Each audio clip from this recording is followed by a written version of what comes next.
ಪ್ರಸ್ತಾಪ ಮಾಡ್ತಿದ್ರು ನಟರಾಜ್ ಗೌಡ್ರೆ. ಒಂದೇ ನಿಮಿಷ. ಪ್ರತಿಭಟನೆಗಳು ನಡೀತಾ ಇರೋದ್ರ ಬಗ್ಗೆ ರವಿಕುಮಾರ್ ಸರ್ ಪ್ರಸ್ತಾಪ ಮಾಡ್ತಾ ಇದ್ರು. ನಾನು ದೇವರಾಜ್ ಸರ್ ಪ್ರಶ್ನೆ ಕೇಳಲಿಕ್ಕೆ ಮುಂಚೆ, ಇವತ್ತು ಡಿ.ಕೆ. ಶಿವಕುಮಾರ್ ಅವರು ಗುತ್ತಿಗೆದಾರರನ್ನ ಮೀಟ್ ಮಾಡ್ಲಿಕ್ಕೆ ಹೋಗಿದ್ರು ಫ್ರೀಡಂ ಪಾರ್ಕ್ಗೆ. ಅಲ್ಲಿ ಪ್ರತಿಭಟನೆ ಮಾಡ್ತಾ ಇದ್ರು ಗುತ್ತಿಗೆದಾರರು, ನಮಗೆ ಕೊಡಬೇಕಾಗಿರೋ ಬಿಲ್ ಬಾಕಿ ಕೊಟ್ಬಿಡಿ ಸ್ವಾಮಿ ಅಂತ ಹೇಳಿ. ಡಿ.ಕೆ. ಶಿವಕುಮಾರ್ ಅವರ ಒಂದು ಅದ್ಭುತವಾದ ಸ್ಟೇಟ್ಮೆಂಟ್ ಇದೆ, ಅದನ್ನ ಕೇಳಿಸ್ಕೊಳ್ಳೋಣ. ದೇವರಾಜ್ ಸರ್ ಉತ್ತರ ಕೊಡ್ಲಿ, ರವಿ ಸರ್ ಉತ್ತರ ಕೊಡ್ಲಿ, ಆಮೇಲೆ ನಟರಾಜ್ ಗೌಡರು ಎಲ್ಲರೂ ಉತ್ತರ ಕೊಡೋಣ. ಇದಕ್ಕೆ ಡಿ.ಕೆ. ಶಿವಕುಮಾರ್ ಅವರು ಹೇಳಿಕೆ. ನಾನು 6 ತಿಂಗಳು ಮುಂಚಿತವಾಗಿ ಹೇಳಿದೆ, ಬೇಡ ಕಂಡ್ರೆ ದುಡ್ಡಿಲ್ಲದೆ ಕಾಂಟ್ರಾಕ್ಟ್ ತಗೊಳ್ಕೋಡ್ರಿ ಅಂತ ಅಂದ್ಬಿಟ್ಟು ಕಾಂಟ್ರಾಕ್ಟ್ ನಾನು ಹೇಳಿದೆ. ಪಾಪ ಯಡಿಯೂರಪ್ಪನವರು ಬೊಮ್ಮ ಏನ್ ಮಾಡಿದ್ರು, ದುಡ್ಡು ಇಲ್ಲದೆ ಹೋಗಿ ಕೆಲಸ ಕೊಟ್ಟಿದ್ದೆ ತಗೊಂಡಿದ್ದೆ. ನಿಮ್ಗೂ ಬೇಕಾಗಿತ್ತು, ಅವ್ರಿಗೂ ಬೇಕಾಗಿತ್ತು. ಹಂಗೆ ನೀವೆಲ್ಲ ತಗೊಂಡು ಕೆಲಸ ಮಾಡ್ಬಿಟ್ಟು ಈಗ ನಮ್ಮ ಎದೆ ಮೇಲೆ ಕೂತಿದ್ದೀರಿ. ಈಗ ಇರ್ಲಿ, ನಾನು 6 ತಿಂಗಳು ಮುಂಚಿತವಾಗಿ ಹೇಳಿದೆ, ಬೇಡ ಕಂಡ್ರೆ ದುಡ್ಡಿಲ್ಲದೆ ಕಾಂಟ್ರಾಕ್ಟ್ ತಗೊಳ್ಕೋಡ್ರಿ ಅಂತ ಅಂದ್ಬಿಟ್ಟು ಕಾಂಟ್ರಾಕ್ಟ್ ನಾನು ಹೇಳಿದೆ. ಪಾಪ ಯಡಿಯೂರಪ್ಪನವರು ಬೊಮ್ಮ ಏನ್ ಮಾಡಿದ್ರು, ದುಡ್ಡು ಇಲ್ಲದೆ ಹೋಗಿ ಕೆಲಸ ಕೊಟ್ಟಿದ್ದೆ ತಗೊಂಡಿದ್ದೆ. ನಿಮ್ಗೂ ಬೇಕಾಗಿತ್ತು, ಅವ್ರಿಗೂ ಬೇಕಾಗಿತ್ತು. ಹಂಗೆ ನೀವೆಲ್ಲ ತಗೊಂಡು ಕೆಲಸ ಮಾಡ್ಬಿಟ್ಟು ಈಗ ನಮ್ಮ ಎದೆ ಮೇಲೆ ಕೂತಿದ್ದೀರಿ. ಈಗ ಇರ್ಲಿ, ನಾನು 6 ತಿಂಗಳು ಮುಂಚಿತವಾಗಿ ಹೇಳಿದೆ. ಅಂದ್ರೆ ದೇವರಾಜ್ ಸರ್ ಹೆಂಗೆ ಅಂದ್ರೆ, ಬಿಜೆಪಿ ಸರ್ಕಾರ ಇರಬೇಕಾದ್ರೆ ನೀವು ಕೆಲಸ ತಗೊಂಡ್ಬಿಟ್ರಿ, ಇವಾಗ ದುಡ್ಡು ಕೊಡಿ ಅಂತ ಹೇಳಿ ನಮ್ಮ ಟೈಮಲ್ಲಿ ಎದೆ ಮೇಲೆ ಕೂತಿದ್ದೀರಿ ಸರ್. ಸರ್ಕಾರ ಅದು ಕಾಂಗ್ರೆಸ್ ಬಿಜೆಪಿನೋ, ಗುತ್ತಿಗೆದಾರರು ಕೆಲಸ ಮಾಡ್ತಿರೋದು ಎಲ್ಲಿಗೆ ಸರ್? ಅದೇ ರಸ್ತೆ, ಅದೇ ಚರಂಡಿ, ಅದೇ ಕಾಮಗಾರಿಗಳು. ಇದೇನು ಕಾಂಗ್ರೆಸ್ ಸರ್ಕಾರಕ್ಕೆ ಅಂತ ಮಾಡ್ತಿರೋದ, ಬಿಜೆಪಿ ಸರ್ಕಾರಕ್ಕೆ?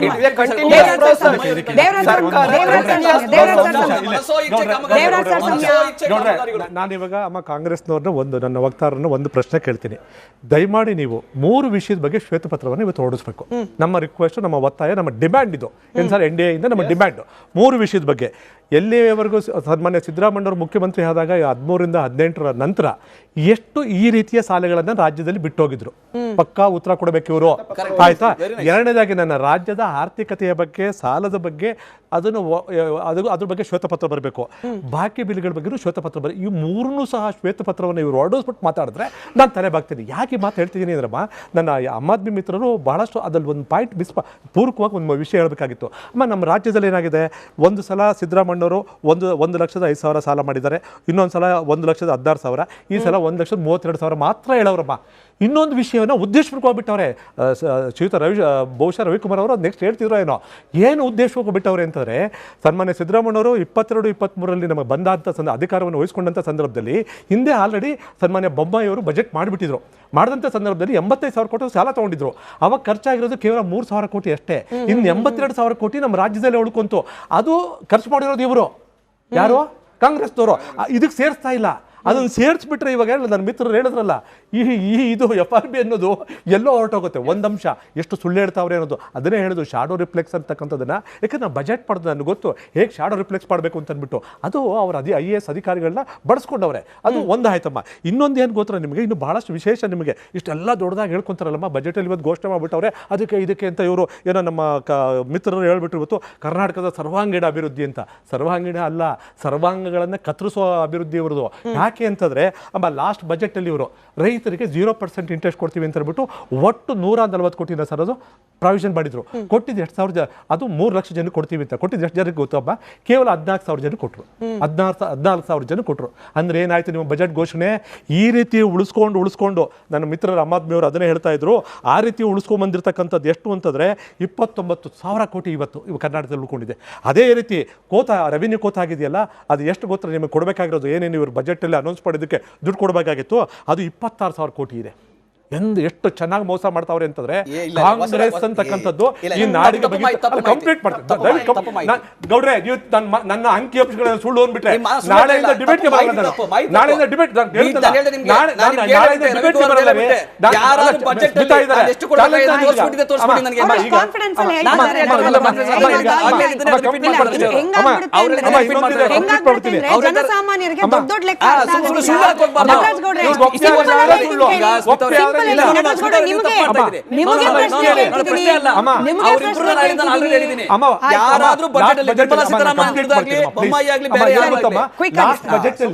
ಲಾಸ್ಟ್ ಬಜೆಟ್ ಅಲ್ಲಿ ಈ ಸರ್ಕಾರ ಅಚೀವ್ ಮಾಡಿರ್ತಕ್ಕಂಥದ್ದು ಕೇವಲ 42% ಅಷ್ಟೇ. ಖಂಡಿತವಾಗಿಯೂ ಮೇಲ್ಗಡೆ 1% ಇಲ್ಲ. ಇನ್ನೆಲ್ಲೋ ಹೋಯ್ತು ಇನ್ನು 58%. ದುಡ್ಡು ಎಲ್ಲಿ ಹೋಗಿದೆ, ಏನ್ ಮಾಡಿದ್ದಾರೆ ರಾಜ್ಯ ಕೇಳಬೇಕಲ್ಲ.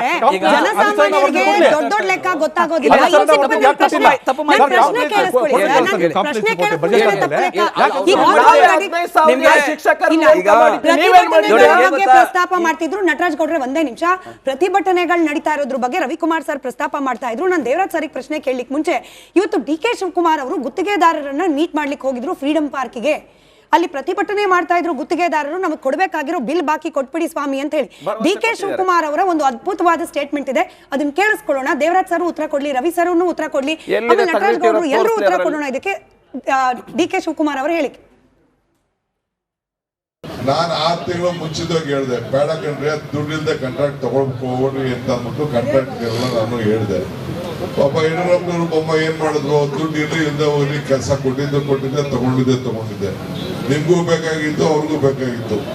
ಹಂಗೆ ನೀವೆಲ್ಲ ತಗೊಂಡು ಕೆಲಸ ಮಾಡ್ಬಿಟ್ಟು ಈಗ ನಮ್ಮ ಎದೆ ಮೇಲೆ ಕೂತಿದ್ದೀರಿ. ಈಗ ಇರ್ಲಿ, ನಾನು 6 ತಿಂಗಳು ಮುಂಚಿತವಾಗಿ ಹೇಳಿದೆ, ಬೇಡ ಕಣ್ರಿ, ದುಡ್ಡಿಲ್ದೆ ಕಾಂಟ್ರಾಕ್ಟ್ ತಗೊಳ್ಕೋರಿ ಅಂತ ಅಂದ್ಬಿಟ್ಟು ಕಾಂಟ್ರಾಕ್ಟ್ಗೆಲ್ಲ ನಾನು ಹೇಳಿದೆ. ಪಾಪ ಯಡಿಯೂರಪ್ಪನವರು ಬೊಮ್ಮ ಏನ್ ಮಾಡಿದ್ರು, ದುಡ್ಡು ಇಲ್ಲದೆ ಹೋಗಿ ಕೆಲಸ ಕೊಟ್ಟಿದ್ದೆ ತಗೊಂಡಿದ್ದೆ. ನಿಮ್ಗೂ ಬೇಕಾಗಿತ್ತು, ಅವ್ರಿಗೂ ಬೇಕಾಗಿತ್ತು. ಹಂಗೆ ನೀವೆಲ್ಲ ತಗೊಂಡು ಕೆಲಸ ಮಾಡ್ಬಿಟ್ಟು ಈಗ ನಮ್ಮ ಎದೆ ಮೇಲೆ ಕೂತಿದ್ದೀರಿ. ಈಗ ಇರ್ಲಿ, ನಾನು 6 ತಿಂಗಳು ಮುಂಚಿತವಾಗಿ ಹೇಳಿದೆ. ಅಂದ್ರೆ ದೇವರಾಜ್ ಸರ್ ಹೆಂಗೆ ಅಂದ್ರೆ, ಬಿಜೆಪಿ ಸರ್ಕಾರ ಇರಬೇಕಾದ್ರೆ ನೀವು ಕೆಲಸ ತಗೊಂಡ್ಬಿಟ್ರಿ, ಇವಾಗ ದುಡ್ಡು ಕೊಡಿ ಅಂತ ಹೇಳಿ ನಮ್ಮ ಟೈಮಲ್ಲಿ ಎದೆ ಮೇಲೆ ಕೂತಿದ್ದೀರಿ ಸರ್. ಸರ್ಕಾರ ಅದು ಕಾಂಗ್ರೆಸ್ಸೋ ಬಿಜೆಪಿನೋ, ಗುತ್ತಿಗೆದಾರರು ಕೆಲಸ ಮಾಡ್ತಿರೋದು ಎಲ್ಲಿಗೆ ಸರ್? ಅದೇ ರಸ್ತೆ, ಅದೇ ಚರಂಡಿ, ಅದೇ ಕಾಮಗಾರಿಗಳು. ಇದೇನು ಕಾಂಗ್ರೆಸ್ ಸರ್ಕಾರಕ್ಕೆ ಅಂತ ಮಾಡ್ತಿರೋದ, ಬಿಜೆಪಿ ಸರ್ಕಾರಕ್ಕೆ?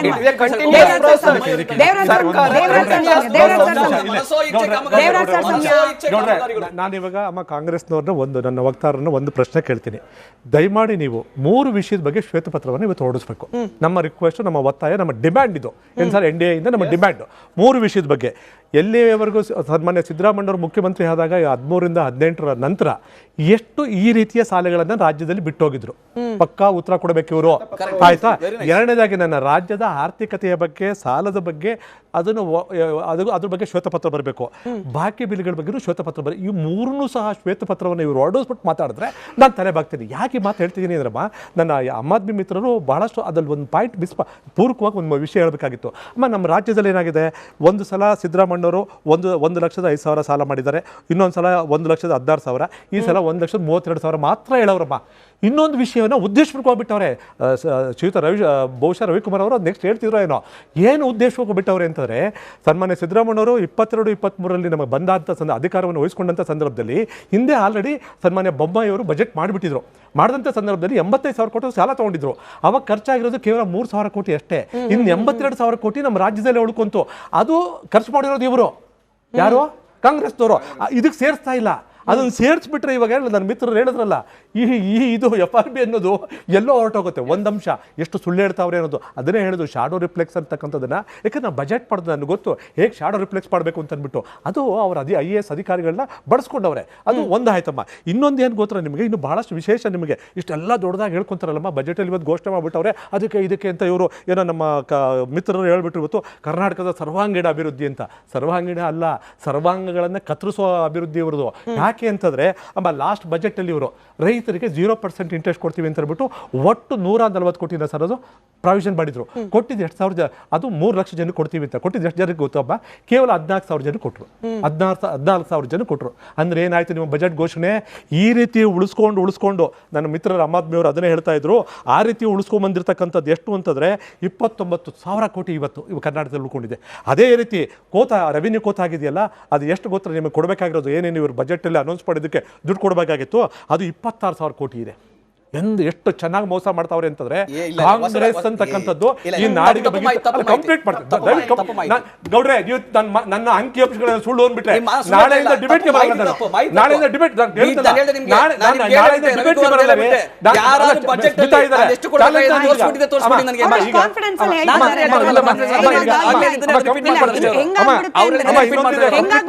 ಜನಸಾಮಾನ್ಯರಿಗೆ ದೊಡ್ಡ ದೊಡ್ಡ ಲೆಕ್ಕ